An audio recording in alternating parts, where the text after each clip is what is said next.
함께 나눌 말씀은 우리 마태복음 말씀 같이 한번 살펴보겠습니다. 마태복음 27장 우리 35절부터 44절까지 말씀입니다. 우리 마태복음 27장 35절부터 44절까지 말씀입니다.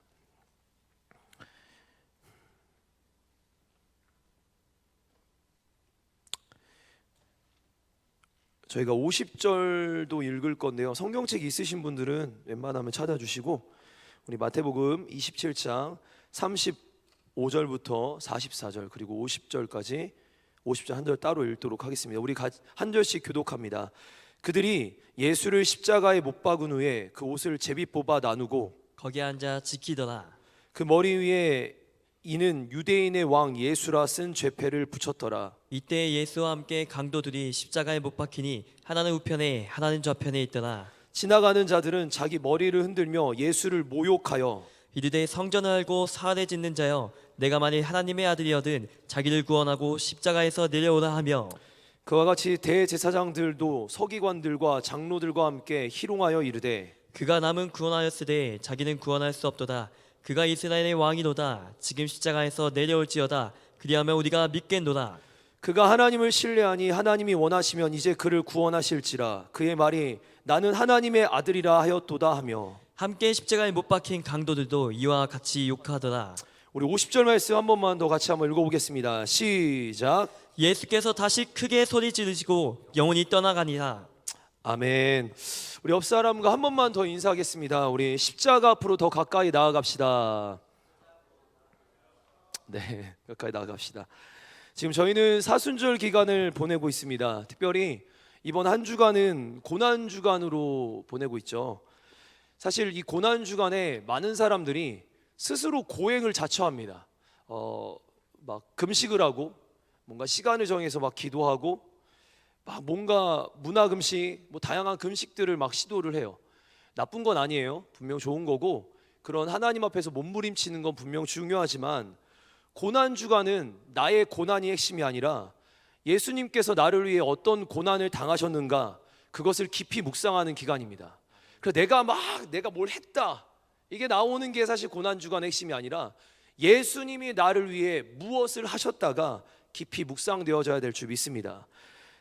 우리 사순절 기간에 우리 청년교회는 십자가를 살라라는 주제로 우리 3주간 지금 수요 예배 때 말씀 나누고 있고 오늘 그 마지막 주 말씀을 나누게 됩니다. 잠깐 우리가 복습하는 의미로 잠깐 나눠보면 1주차에는 이런 얘기를 했습니다.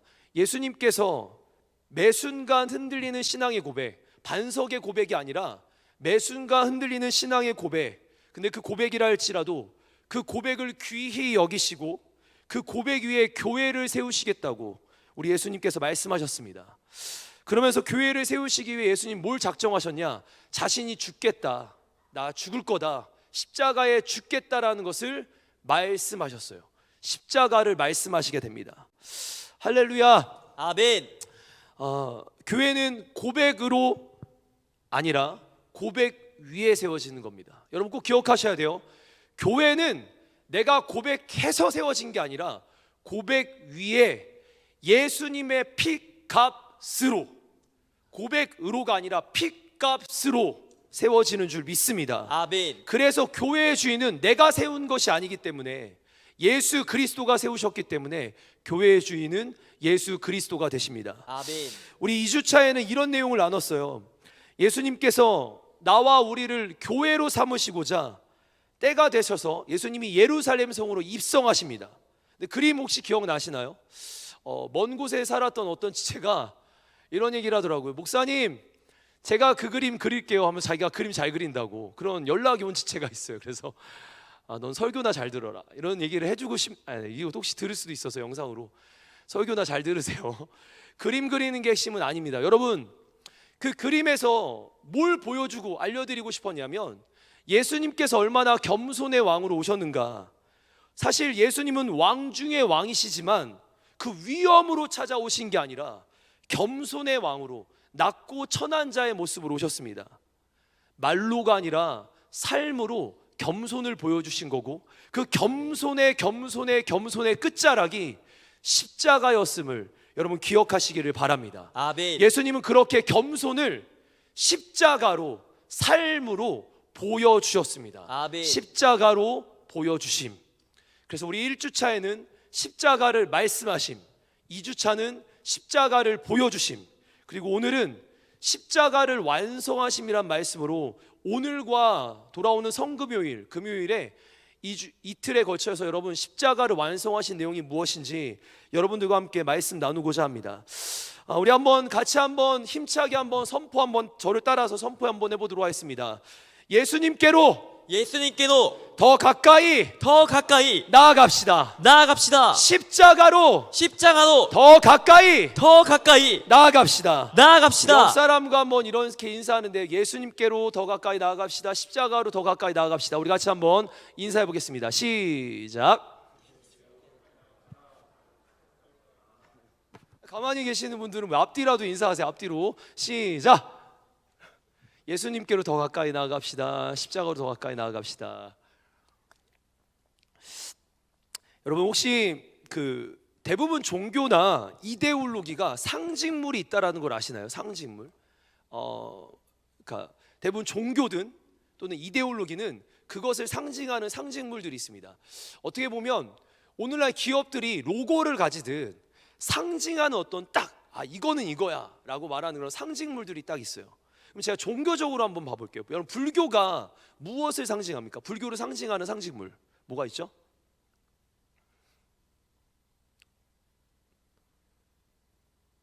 좀 저 소리예요? 아니잖아요. 네, 어떤 게 있을까요? 불쌍하네요. 네, 네, 뭐 있죠? 네, 불상 아니에요. 불교는 이걸 상징합니다. 이게 그들의 핵심이에요. 불교는 상징물에 항상 그래서 그걸 걸어놓기도 해요. 어떤 그림을. 관심이 없군요. 그렇죠. 관심 가지면 안 되죠. 네, 뭐냐면 연꽃이에요. 연꽃. 불교의 상징물이 연꽃입니다. 그 연꽃에서 부처가 태어났다고 하잖아요. 말도 안 되는 헛소리입니다. 영상 헛소리입니다. 맞죠? 두 번째, 여러분 유대교가 상징하는 상징물이 있어요. 뭐죠? 십계명? 자, 여러분 이 정도 상식을 다윗의 별. 여러분 다윗의 별이 이게 아닙니다, 여러분. 다윗의 별은 육각형 모양 이렇게 꼭지점이 6개예요. 이렇게 된 거 알죠? 다윗의 별. 제가 지금 저는 학생들 아니 청년들이라 얘기하는데 한 번 더 해보죠. 이슬람교는 뭐가 상징일까요? 그렇죠, 초승달. 혹시 거기 과거에 나치 정권이 상징했던 상징물이 뭔지 아세요? 히틀러가 옷 갖고 있던 거 있지 않을까? 알죠? 그걸 뭐라고 부르는지 아세요? 우리 상징물 이렇게 생긴 거 이렇게 맞죠? 자, 이걸 그리는 것도 손이 더러 이렇게 상징 뭔지 아시죠? 그걸 뭐라고 하죠? 만이라고 합니다. 만. 지금 각 종교마다 또는 이데올로기마다 또는 어느 거대한 기업들마다 그걸 상징하는 상징물들이 있어요. 기독교의 상징은 당연히 십자가입니다. 맞죠? 십자가입니다. 근데 그걸 아시나요? 기독교의 원래 최초의 상징물은 십자가가 아니었습니다. 오히려 초기 기독교는 십자가를 회피했어요. 그리고 비둘기나 물고기 문양들을 상징물로 삼았습니다. 제가 예전에 제가 봤던 영화가 베넌지 코바디스인지 둘 중에 하나 영화인데 거기에 그리스도인들이 잡히면 죽는 거예요. 그래서 그들이 자신이 그리스도인 걸 상징하려고 어떻게 하냐면 흙바닥에다가 물고기 모양을 딱 그리고 막 지우는 거예요. 또는 서로 악수를 하면서 손바닥에 물고기 모양을 그리면 내가 그리스도인이라는 것을 상징하고 알려주는 거예요. 십자가가 아니라 물고기였거나 때는 비둘기였었습니다. 왜냐하면 십자가는 그 당시에 중형의 죄인들이 지는 무거운 형벌이었거든요. 아마 오늘날 종교적으로 십자가 형벌이 그대로 있었다면 교회가 십자가를 상징하는 데 꼭대기에 세워놨을지 의문이긴 합니다. 맞죠? 그 당시에 2000년 전 그 당시에 십자가는 주경이었어요. 그걸 볼 때마다 사람들이 벌벌 떨었단 말이에요. 그거를 어떻게 교회 꼭대기에 달겠어요? 근데 오늘날 그 형벌은 없어졌거든요. 단 당시에 불편했던 그 십자가, 우리에게는 그 끔찍한 십자가가, 잔인한 십자가가 현재 우리 기독교에는 그 형벌이 없어졌고 우리에게는 기독교의 상징이 되어버렸습니다. 처음부터 이게 잔인했던 건 아니에요. 처음에는 어땠냐면 노예들을요 나무에다가 묶어놓고 때렸던 것이 사실 십자가의 시작이었다고 합니다. 그런데 이제 로마가 그 형벌을 점점 잔인하게 만들기 시작하는데 차츰 로마 제국에 대항하는 반란자들, 폭동자들을 십자가에다가 못 박고는 그들을 처형하는 방식으로 만들기 시작합니다. 제가 어떤 한 글을 하나 갖고 왔는데 한번 앞에 띄워주시겠어요? 우리 한번 마이크가 한번 읽어주시겠어요? 마이크 잡으신 분이. 네, 시작. 십자가형은 사형수를 발가벗겨 조소의 대상이 되도록 함으로써 수치심을 자극하는 한편 육체적인 고통을 가장 오랫동안 가하면서 죽이는 매우 잔인한 형벌입니다.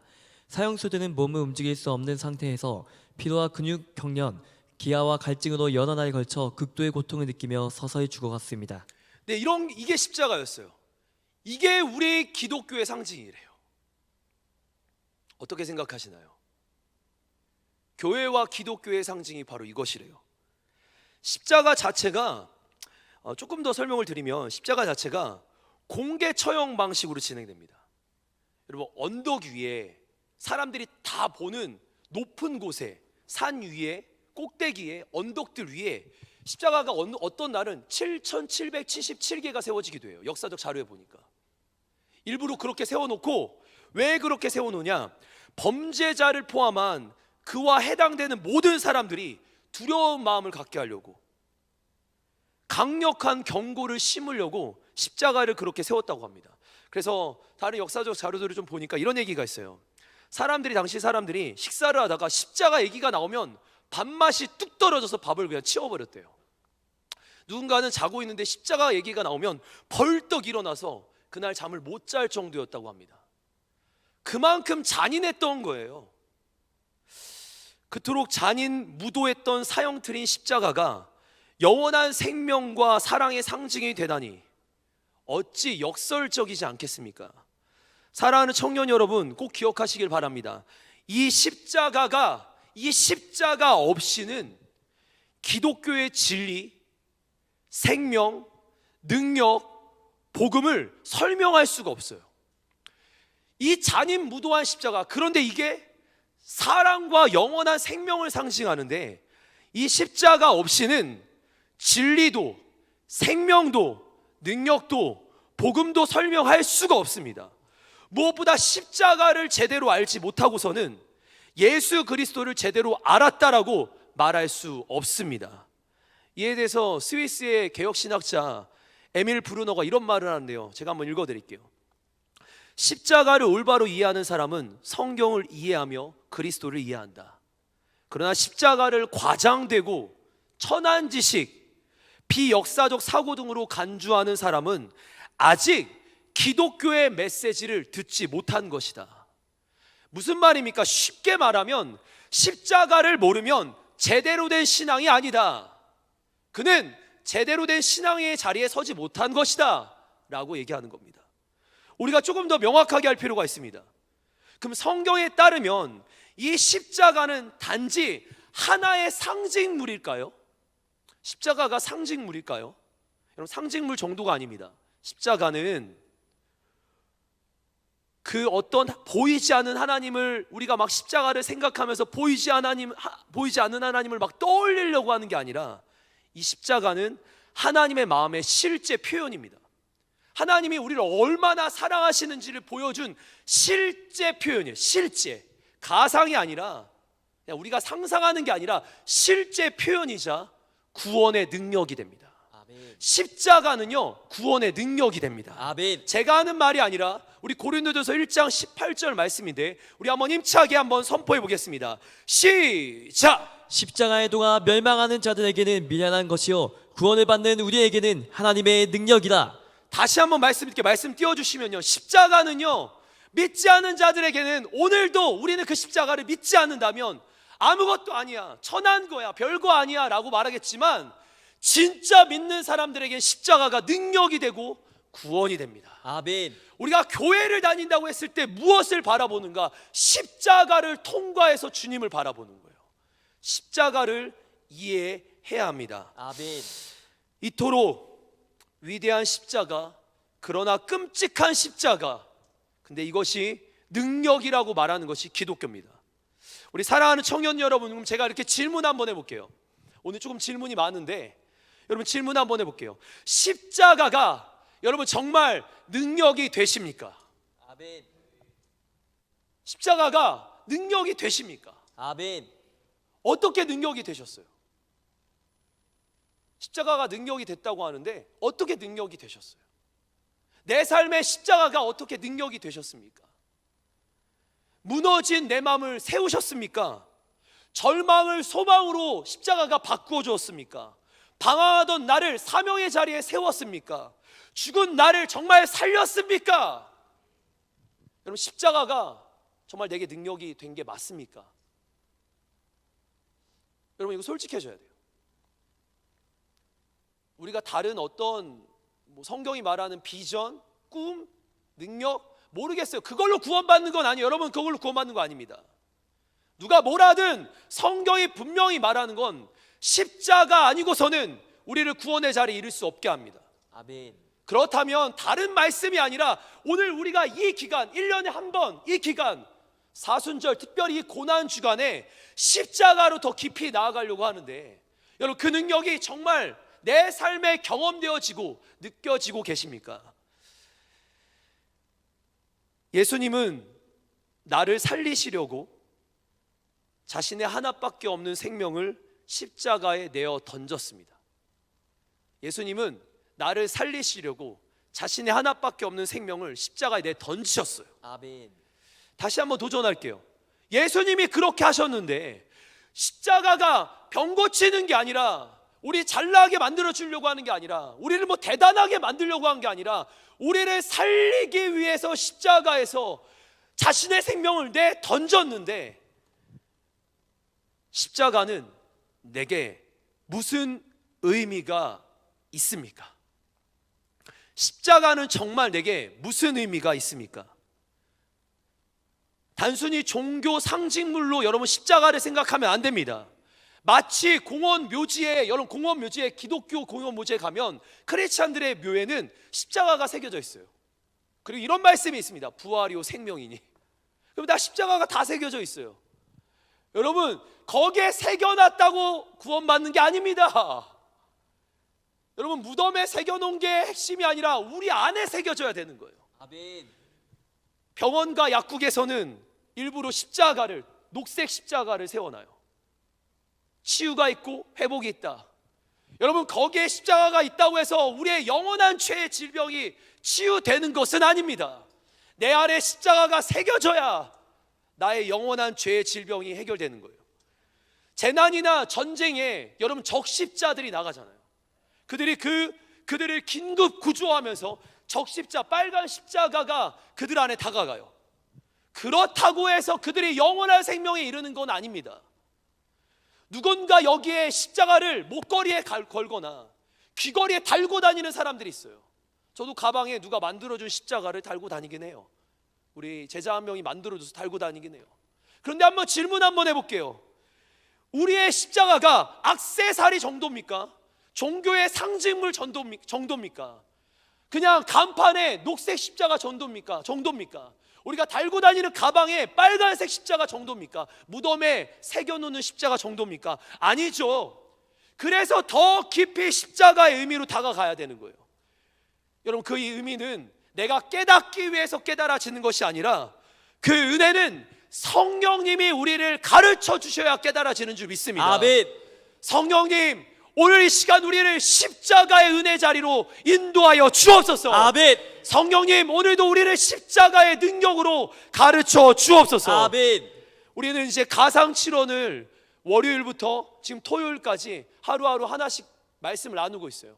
저는 순서와 상관없이 저는 오늘 첫 번째 내용을 여러분들과 나눌 거고요. 그리고 금요일 날은 6번째 내용 다 완성하셨다라는 말씀으로 여러분들과 함께 나눌 겁니다. 우리 가상치로 한 번만 띄워주시겠어요? 우리 하나씩 한번 읽어보죠. 지금 이게 우리 고난주간의 사역자들이 함께 말씀을 나누는 내용이에요. 우리 같이 한번 제가 첫째 하면 여러분 첫 번째 읽어주시고 이렇게 순서대로 한번 가보겠습니다. 첫째, 아버지 저들 사하여 주옵소서. 자기들이 하는 것을 알지 못함이니이다. 제가 잠깐만요. 혹시 가상칠언이 뭔지 몰라서 아직 신앙이 그 정도 안 돼서 제가 좀 설명을 드리면, 가상이 뭐냐면 십자가 위에서, 가상 십자가 위에서 예수님이 하신 7가지 말씀 해서 가상칠언이라고 합니다. 다시 한번 우리 첫 번째부터 7번째까지 한번 읽어보는데요. 첫 번째, 아버지 저들 사하여 주옵소서. 자기들이 하는 것을 알지 못함이니이다. 둘째, 내가 진실로 내게 이르노니 오늘 내가 나와 함께 낙원에 있으리라. 셋째, 여자여 보소서 아들이니이다. 넷째, 나의 하나님 어찌하여 나를 버리셨나이까. 다섯째, 내가 목마르다. 여섯째, 다 이루었다. 일곱째. 아버지 내 영혼을 아버지 손에 부탁하나이다. 아멘. 아멘. 할렐루야. 아멘. 이게 예수님 마지막 말씀 남기신 거예요. 십자가에서. 얼마나 중요한 메시지인지 모릅니다. 이거 하나 한 절 한 절을 지금 사역자들이 말씀 나누고 있습니다. 내일도 저녁에 기도회가 있고요. 금요일 날 7시 반에도 우리 권능의 밤에 이 메시지를, 십자가를 더 진하게 말씀을 나눌 거고요. 그리고 토요일까지 이 내용이 진행되니까 여러분 힘써 자리를 지켜주시길 바랍니다. 할렐루야. 아멘. 할렐루야. 아멘. 아멘. 말씀 속에 이제 예수님 십자가에 못 박히신 그 상황을, 좀 정황을 여러분들과 함께 좀 나누겠습니다.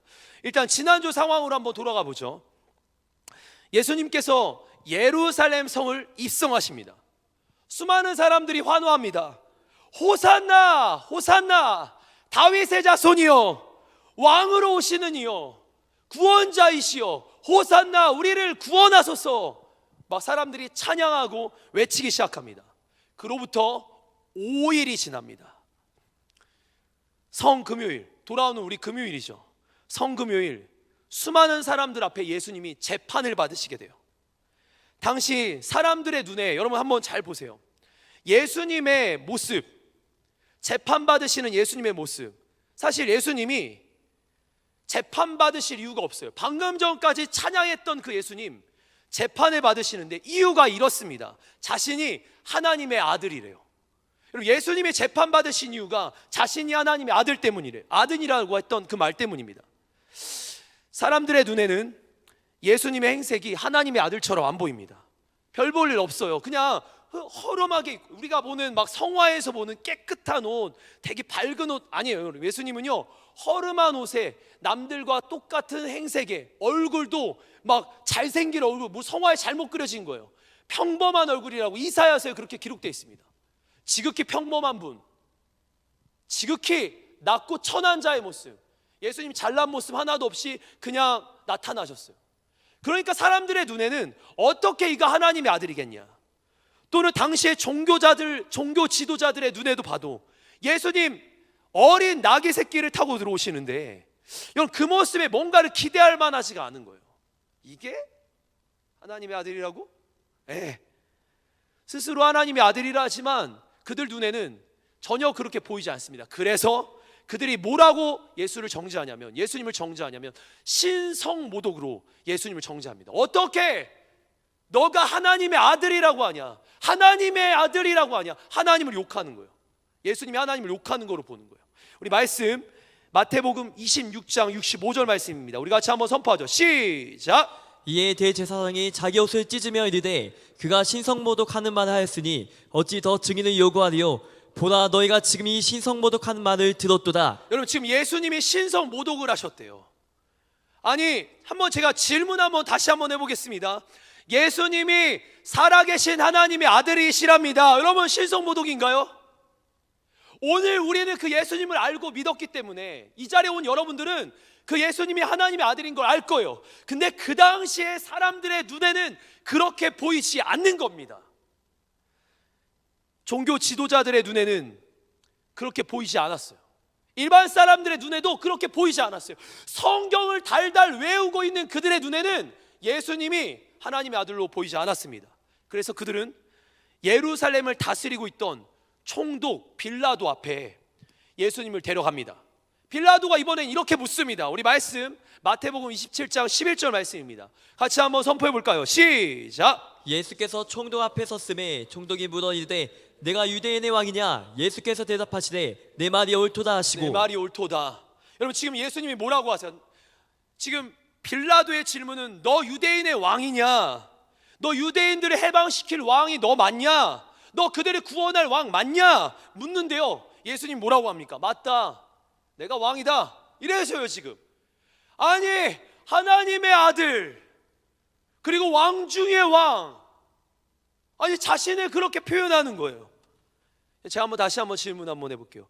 예수님이 유대인의 왕 맞습니까? 구원자 맞습니까? 틀린 얘기 아니에요. 맞는 얘기예요. 그런데 수많은 사람들, 그 당시 수많은 사람들의 눈에는 예수님이 그렇게 보이지 않았어요. 그러면서 찬양했던, 예수님이 예루살렘에 입성할 때 찬양했던 그들의 눈이 순식간에 뒤바뀌는데요. 어떻게 바뀌는가? 우리 27장 22절부터 23절 말씀입니다. 정말 5일 만에 시선이 이렇게 바뀌어버려요. 같이 한번 읽어보죠. 시작. 빌라도가 이르되 그러면 그리스도라는 예수를 내가 어떻게 하랴? 그들이 다 이르되 십자가에 못 박혀야 하겠나이다. 빌라도가 이르되 어찌 미냐? 무슨 악한 일을 하였느냐? 그들이 더욱 소리질러 이르되 십자가에 못 박혀야 하겠나이다 하는지라. 여러분 그림을 제가 두 장면 보여드리겠습니다. 이 장면과 이 장면. 첫 번째 장면, 이게 예루살렘 입성 당시의 예수님 모습이요. 마음에 안 드는 그림이죠. 왜 안 드는지 여러분 아시죠? 이제 지난주 설교 들었으니까. 근데 이 장면이요, 사람들의 얼굴을 보면 환호하고 있어요. 막 들고 흔들고 있단 말이에요. 그 다음 장면 보여주세요. 이게 딱 5일 만이에요. 죽여라, 십자가에 못 박아라 막 소리 지르고 있는 거예요. 똑같은 사람입니다. 예루살렘에 그렇게 많은 사람들이 있었던 거 아니에요. 똑같은 사람이에요. 저들이 찬양하고 저들이 십자가에 죽이자고 했어요. 저는 이렇게 적은 글을 한번 제가 쓴 글을 읽어볼게요. 사람들이 미쳤나 봅니다. 어떻게 5일 만에 이렇게 바뀔 수가 있죠? 그냥 살짝 바뀐 정도가 아니라 완전히 바뀌어요. 다윗의 자손 예수여 우리를 구원하소서를, 그 구원자를 이제 못 박아라, 못 박아라고 얘기하는 거예요. 아니 조금 약간 바뀐 게 아니라 완전히 바뀝니다. 여러분 총독 빌라도가 당황해요. 사람들이 미친 듯이, 얼마나 미친 듯이, 여기 성경 맞죠? 우리 더욱 소리 질러 이르되 십자가에 못 박아라, 미친 듯이 막 소리를 지르니까 여기에 지금 총독 빌라도가 당황합니다. 사람들이 마치 뭐에 홀린 것 같아요. 그래서 빌라도는 예수님을 심판대 뒤로 여러분 심판대가 이렇게 앞에 있으면 그 뒤편에는 채택지라는 형벌 장소가 따로 있어요. 그래서 예수님을 뒤로 들어가서 여기다가 채찍질을 해요. 여러분 그 현장 더욱 비참합니다. 더욱 비참합니다. 우리 말씀 한번 같이 한번 보죠. 27장 26절부터 31절 말씀인데요, 여러분 어떤 내용인지 눈으로 봐야 돼요. 지금 성경을 봐야 예수님이 어떻게 돌아가셨는지를, 십자가가 어떤 의미인지를 아는 겁니다. 우리 같이 한번 선포합니다. 시작. 이에 바라바는 그들에게 놓아주고 예수는 채찍질하고 십자가에 못 박히게 넘겨주니라. 이에 총독의 군병들이 예수를 데리고 관정 안으로 들어가 온 군대를 그에게로 모으고 그의 옷을 벗기고 홍포를 입히며 가시관을 엮어 그 머리에 씌우고 갈대를 그 오른손에 들리고 그 앞에서 무릎을 꿇고 희롱하여 이르되 유대인의 왕이여 평안할지어다 하며 그에게 침 뱉고 갈대를 빼앗아 그의 머리를 치더라. 희롱을 다한 후 홍포를 벗기고 도로 그의 옷을 입혀 십자가에 못 박으려고 끌고 나가니라. 로마 군병들은 지금 채찍질뿐만 한 게 아닙니다. 분명 채찍질만 해야 되는데 채찍질만 한 게 아니라 침 뱉고 때리고 희롱하고 별의별 짓을 다 합니다. 여러분 우리가 아는 십자가가 달리기 직전의 모습이에요. 채찍질뿐만 아니라 침 뱉고 때리고 희롱하고 별의별 짓을 다 합니다. 예수님 너덜너덜해졌어요. 빌라도 입장에서는 그렇게 너덜너덜해진 예수님, 이 정도면 사람들의 이 흥분한 광분한 것을 잠재울 거라고 생각해서 사람들 앞에 세웠습니다. 그런데 사람들은요 더 날뛰기 시작해요. 십자가에 못 박아라, 십자가에 못 박아라. 그들의 원망과 분노가 더욱 커집니다. 이제부터 중요한 질문 한번 두 가지를 여러분들께 드려볼게요. 사랑하는 청년 여러분, 만약 그 상황에 우리가 거기 있었다면 여러분 어떻게 하셨을 것 같습니까? 오늘 우리는 지금 고난 주간이어서 조금 제가 설교를 조금 딱딱하게 하는 거예요. 진지하게 해야 되는 거예요. 십자가는 진지해야 합니다. 장난 아니어야 돼요. 다시 한번, 여러분 그 상황에 만약 내가 거기 있었고 우리가 거기 있었다면 여러분 어떻게 하셨을 것 같으세요? 부연 설명 하나 달려드릴게요. 거기서 예수님을 대변하면 같은 무리로 묶여서 당신이 십자가에 못 박힐 수도 있습니다. 어떻게 하시겠습니까? 예수를 십자가에 못 박자라고 말하는 그 자리에 한복판에 나와 우리가 떨어져 있을 때, 거기 있을 때 내가 거기에 손들고 내가 예수 믿는 사람인데 그분은 아닙니다라고 말할 수 있는 사람이 여기 있을까요? 그럴 것 같으세요? 거기에 예수님의 제자들도 있었어요. 거기에 마리아도 있었습니다. 거의 믿음의 사람들 많이 있었습니다. 예수님의 기적과 능력을 경험한 병고침하고 치유받고 회복된 사람들이 깔려 있었어요. 근데 그들이 거기서 입막음 당하니까 더 난리 쳤어야지. 입막음 당하면 더 난리 쳤어야지. 근데 아무 말 못해요. 여러분이라면 거기 있을 때 어떻게 하셨을 것 같으세요? 도망가지 않았을까요? 신앙을 버리지 않았을까요? 고작 물질과 돈 따위에 우리 신앙을 버리는 판국에, 내 기도 제목 하나 안 들어주면 하나님을 그냥 냅다 버리는 판국에, 우리가 내 기도 제목 하나 때문에 하나님을 왔다 갔다 믿냐 안 믿냐 하는 판국에, 십자가 그 형장에서 우리가 과연 그 자리를 지키겠습니까? 제가 이런 얘기를, 십자가를 복음 전할 때마다 되게 진하게 얘기하는데, 그때마다 진지하게 얘기할 때마다 많은 지체들이 저에게 이런 질문합니다. 목사님, 신앙생활이 이런 건가요? 네, 맞습니다. 신앙생활 이런 겁니다. 저는 복 받으려고 교회 왔어요. 저는 소원 성취하려고 왔어요. 저는 하나님의 도움 받고자 왔어요. 저는 어릴 때부터 알고 있었는데 십자가에 이런 얘기 안 하던데. 아니요, 여러분 듣지 않은 거지. 내가 귀를 막았던 거지. 이 얘기는 2000년 전부터 바울 사도로부터 끊임없이 선포되고 있던 말씀입니다. 십자가를 모르면 아까 이야기한 것처럼 신앙생활 겉핥기만 하고 가는 겁니다. 제가 아는 거하고 달라요, 목사님. 아니요, 여러분 모르는 거예요. 바울 사도가 고린도전서에서 뭐라고 얘기했는지 아세요? 나는 예수 그리스도와 그가 지신 십자가 외에는 알지 않기로 작정했다고 해요. 전하지 않기로 작정했다고 해요. 그 위대한 바울 사도가 자신의 신앙을 십자가와 예수, 부활로 딱 정립합니다.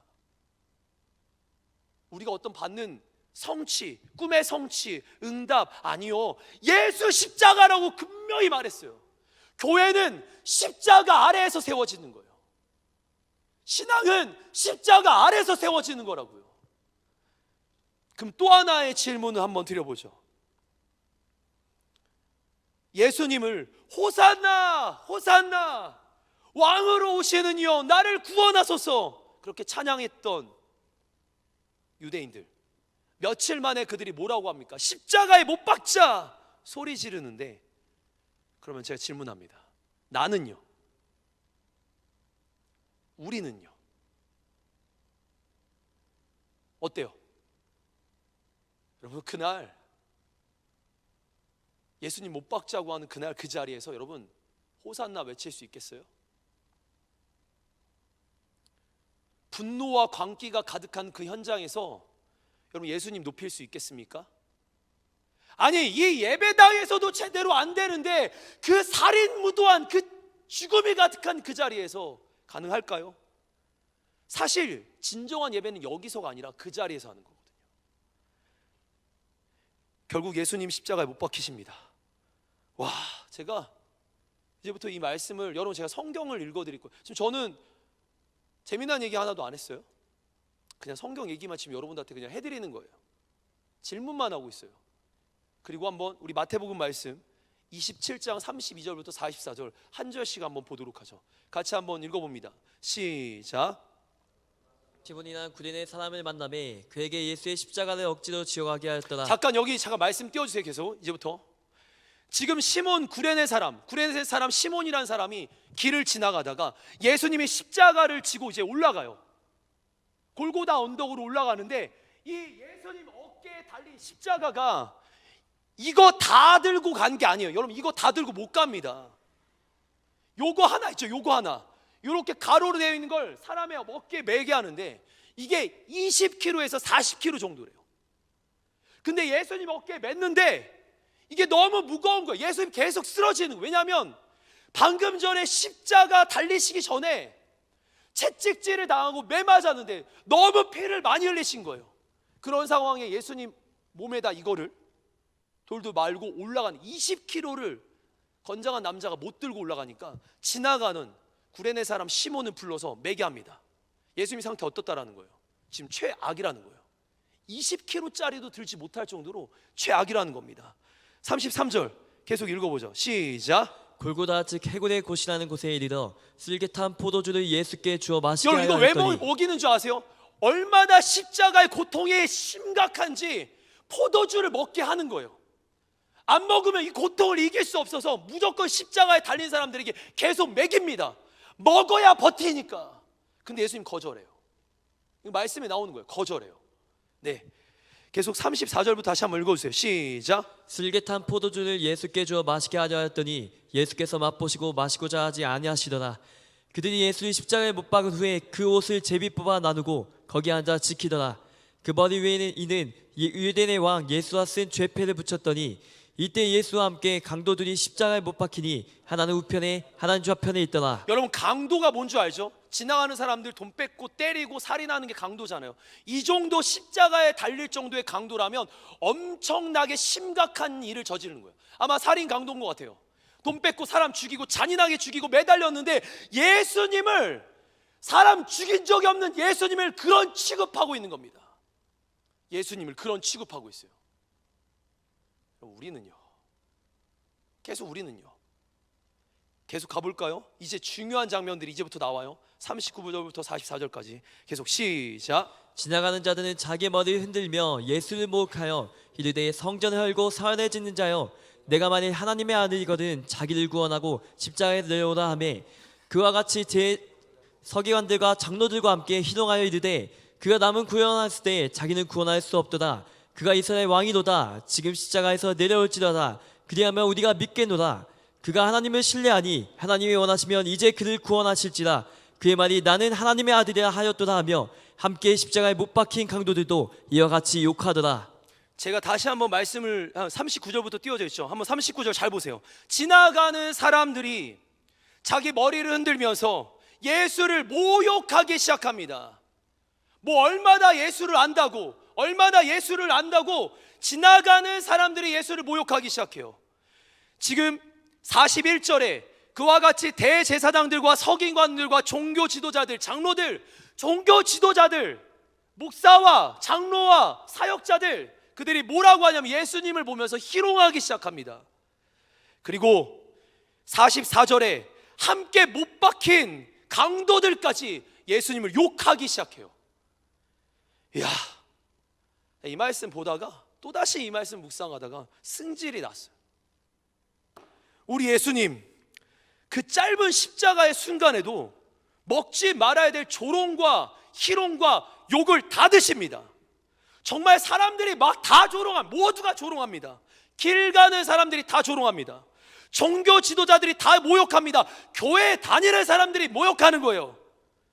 그리고 심지어 강도들까지 예수님을 욕합니다. 아니 강도들 지들이 뭔 짓을 했는데 예수님 뭔 짓 한지 어떻게 알고? 수협에 나온 청년들 잘 들어보세요. 내가 믿는 예수님이에요. 그게 그 욕 드시고 계시는 분이 내가 믿는 예수님이에요. 사람들이 조롱하고 희롱하고 있는 그분이 내가 믿는 예수님이에요. 뭔가 대단한 걸 이루어주는 슈퍼스타 예수 그리스도가 아니라 내가 믿는 예수는 십자가에서 처절하게 욕받이 하시는 분이 내가 믿는 예수님입니다. 그럼 내가 믿는 예수님이 그분이에요. 제가 한번 이렇게 질문해 볼게요. 믿으시겠습니까? 저 같으면 제가 예수님이잖아요.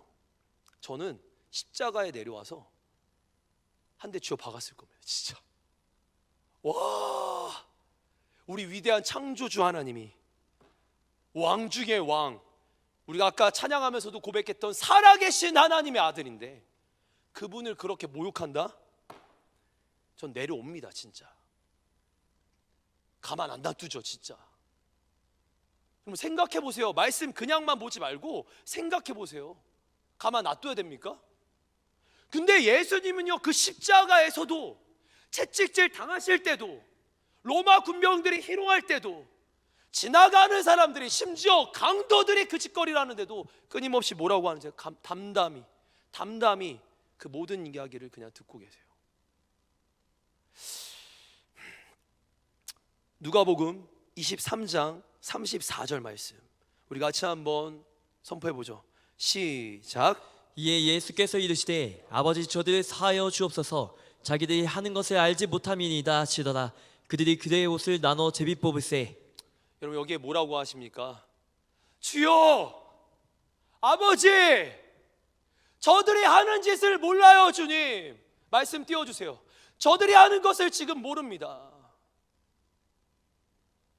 우리 지금 모르고 그렇게 살고 있다라는 거예요. 오히려 그런 우리를 지금 예수님 뭐 하고 있습니까? 아버지랑 기도하시고 계시는 거예요. 예수 그리스도는 오늘도 십자가에서 아버지랑 기도하고 계세요. 누구 때문에?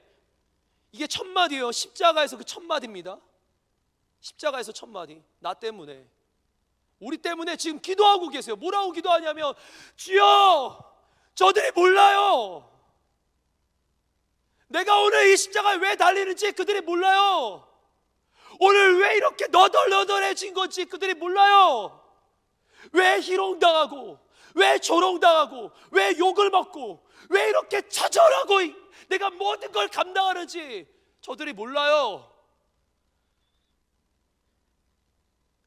세상 사람들이 지금 미쳐버렸습니다. 이 말씀 계속 띄워주세요. 이렇게 외친 예수님, 그렇게 외쳤는데 그들이 뭘 하는지 한번 봐보세요. 예수께서 이르시되 아버지 저들을 사하여 주옵소서. 저들이 하는 짓거리를 알지 못합니다. 그러면서 그 이어지는 말씀, 그들은요 밑에서 뭐 하는 줄 아세요? 그들이 우리가 뭐 하는지 아세요? 예수님의 옷을 제비 뽑습니다.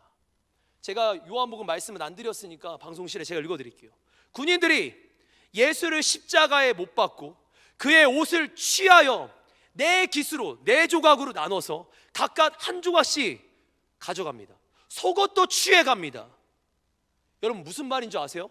예수님이 온 옷을 입은 것을요, 그걸 네 조각으로 찢은 다음에 하나씩 갖고 왔는데 속옷까지 다 벗겨버려요.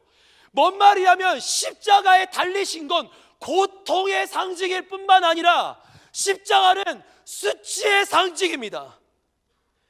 세상의 사람들이 미쳐버려서 예수님의 옷을 가져가더니, 그 예수님 옷 왜 가져갔는지 아시죠? 병이 나을 줄 알고, 인생이 성공할 줄 알고, 지금 내 삶에 기적이 나타날 줄 알고 십자가에 예수가 달리셨는데 그건 보지 않고 예수 옷을 벗기더니, 나 잘 되려고, 예수 나 잘 되려고, 내 병 나으려고, 내 인생 잘 되려고 아직도 그렇게 미쳐서 사는 거예요. 십자가는 버젓이 예수 그리스도 그렇게 달려있는데 아직도 기도 제목이 그 수준이라는 거예요. 예수님 벌거벗겨졌습니다. 만왕의 왕, 하나님의 아들이, 살아계신 하나님의 아들이 백주대낮에 온 백성들이 다 보는 그 언덕 높은 곳에 벌거벗겨졌습니다. 마치 동산 중앙에 서 있던 생명나무처럼 예수 그리스도가 모든 사람들이 보는 그 앞에, 그 높이에 십자가에 매달려 있습니다.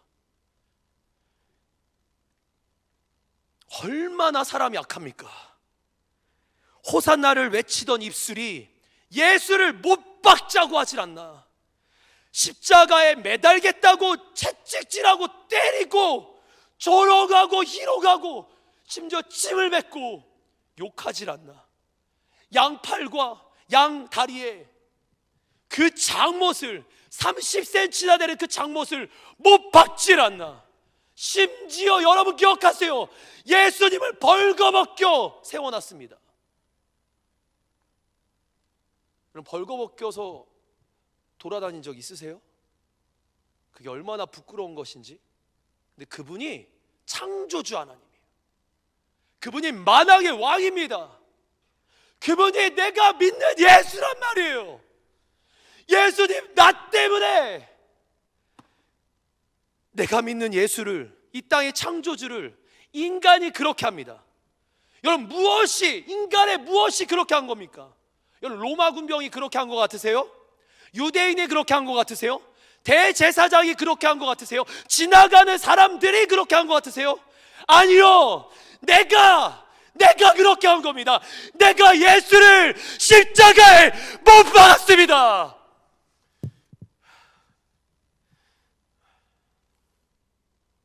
내가 예수를 못 박은 거예요.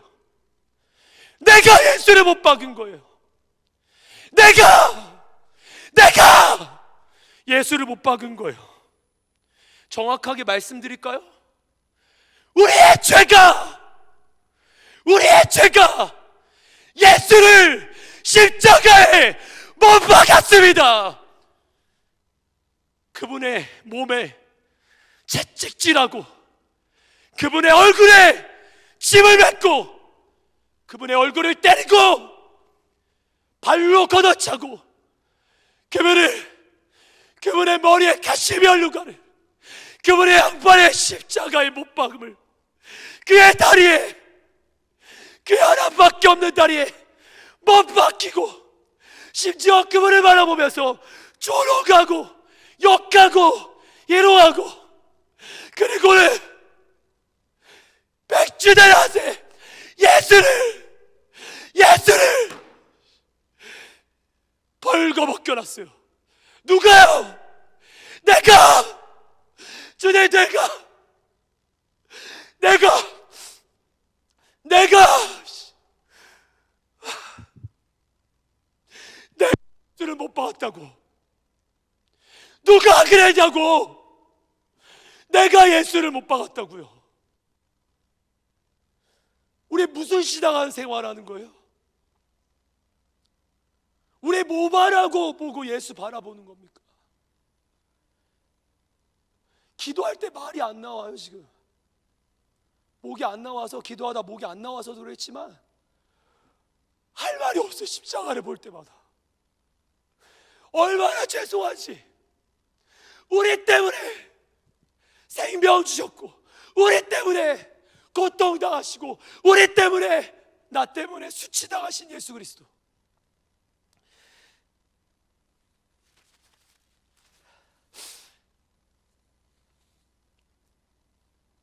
로마 군병이 아니라, 유대인이 아니라, 대제사장이 아니라, 강도들이 아니라, 지나가던 사람들이 아니라 내가 예수를 못 박은 거예요. 삶 속에서 하나님 없어도 될 것 같이 살아가는 내 인생. 여러분, 죄가 뭔지 아세요? 하나님 없어도 된다. 난 하나님 없어도 된다. 내가 하나님이다.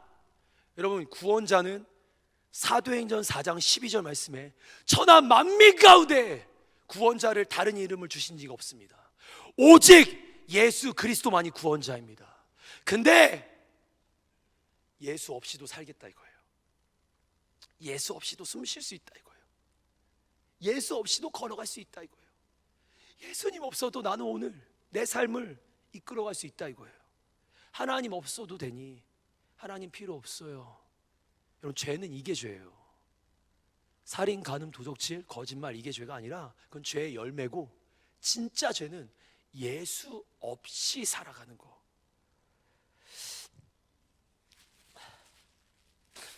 그렇게까지 죄인, 혹시 여기 아직도 제가 이렇게까지 말하는데 아직 여기 누군가 전 죄인이 아닌 것 같아요. 제가 증명 한번 해볼게요. 여기 물이 하나 있어요. 제가 여기다가 조그만 똥덩어리를 하나 넣었습니다. 많이 넣은 것도 아니라 한 요만큼, 손톱만큼을 넣었어요. 똥을 넣었어요. 똥을 흔들고 여러분한테 줬어요. 드실 분, 이 똥물을 드실 분. 많이도 아니라 조금이에요. 많이 있어도 더러워 먹지 않지만 조금인데 드실 분. 목사님 목마르면 먹죠. 정말요? 진짜로요? 여러분, 여기 안에 똥이 조금만 들어가도 똥물이라 그래요. 똥물. 우리가 하나님 없이 잠깐만 살아도 우리는 죄인인 거예요. 한 가지 죄만 일으켜도 우리는 죄인이 됩니다. 야고보서 2장의 11절인가 말씀에 뭐라고 나오냐면, 모든 율법을 다 지키지만 한 가지만 어겨도 우리는 죄인이래요. 얼마나 우리는 죄 중에 죄인일까요? 여기에 우리 죄를 채운다면 우리는 여기에 물이 들어갈 일이나 있을까요? 다 똥으로 채워지지 않을까요? 그게 우리 모습인데, 잘 보세요. 예수님 이 똥 같은 우리 인생을 버려도 된단 말이에요. 이렇게 버려도 돼요. 이 진노의 잔을 버려도 된다고요. 근데 이걸 마십니다. 예수님 이 잔을 마시는 거예요.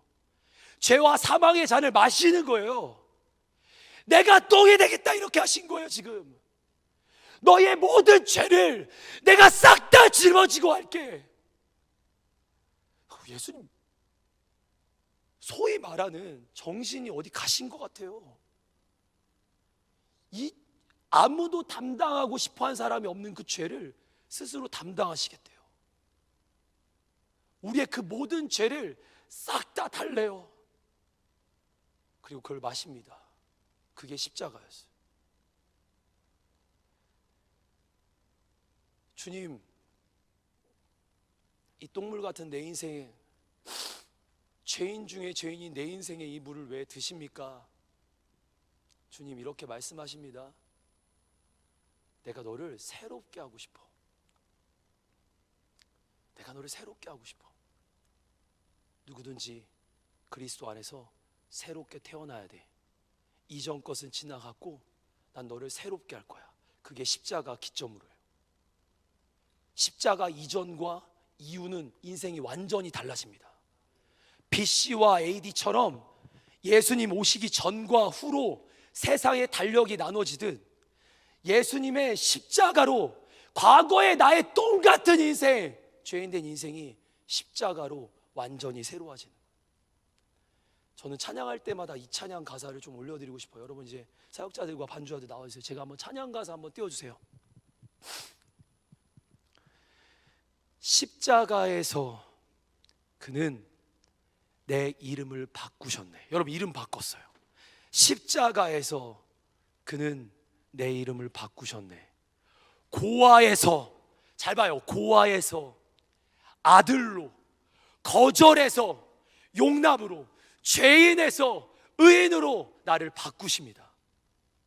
2절, 십자가에서 그는 내 이름을 바꾸시는데 저주에서, 다음, 축복으로, 원수에서 연인으로, 잘 보세요, 장기에서, 죄 많고 더럽다라는 장녀에서 나를 신부로 바꿔주시는 거예요. 여러분 십자가에서래요. 예수님 뭐라고 하셨죠? 첫 번째 말씀, 주여 저들이 뭘 하는지 모릅니다. 저들을 용서하소서. 우리 지금 뭐 하는지 모른대요.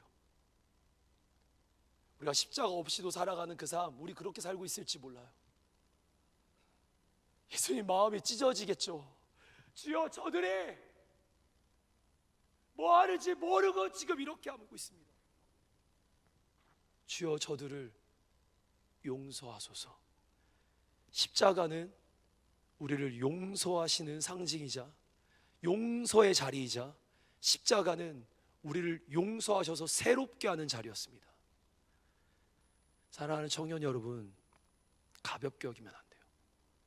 악세사리가 아니라, 돌판에 새기기 위한 게 아니라, 약국 찾는 위해서, 교회 찾기 위해서 세워진 상징물이 아니라 십자가는 실제였습니다. 십자가는 진짜였어요. 그거 내 십자가 돼야 합니다. 나의 십자가 돼야 돼요. 내가 예수를 못 박았고, 나의 죄 때문에 예수님 못 박히셨고, 내가 예수를 못 박았고, 내가 예수 옆구리에 창 찔렀고, 내가 예수님 머리에 가시면류가 쓰였다라는 게 인정되고 고백되어져야 합니다.